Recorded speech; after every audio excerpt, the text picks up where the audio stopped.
നമുക്കിനി ഒരു ഗെയിം ആവാം. ഒരു ചെറിയൊരു കേട്ടെഴുത്ത്, മലയാളം കേട്ടെഴുത്ത്. അപ്പൊ എല്ലാം റെഡിയാണല്ലോ? അപ്പൊ കേട്ടെഴുത്തൂടെ? എനിക്കറിയില്ല സാർ, ഇതൊക്കെ എന്താണെന്ന്. പ്രതിബദ്ധത. പ്രതിബദ്ധത. നീ അറിഞ്ഞ ഞാൻ പെട്ടു.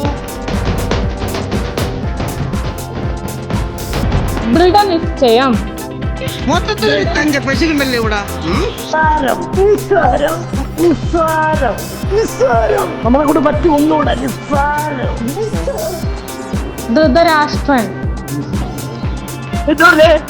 ഒന്ന്.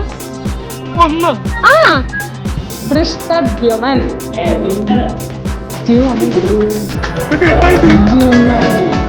മേഡം, ഇതുവരെ ഇല്ലാത്ത ഓരോ നിയമങ്ങളും ഉണ്ടെന്ന് ഞങ്ങൾ പറഞ്ഞു പോട്ടാ. ഉപജ്ഞാതാവ്. ഉപജ്ഞാതാവ്. സിമ്പിൾ ആയിട്ടുള്ള സ്റ്റെപ്പ് എനിക്കറിയില്ല. പറ്റുമായിരിക്കാം, പക്ഷെ എനിക്ക് പാടില്ല പറ്റും. 12 മാർക്ക് വാങ്ങിയിട്ട് ഫസ്റ്റ് പ്രൈസ് സുരഭി.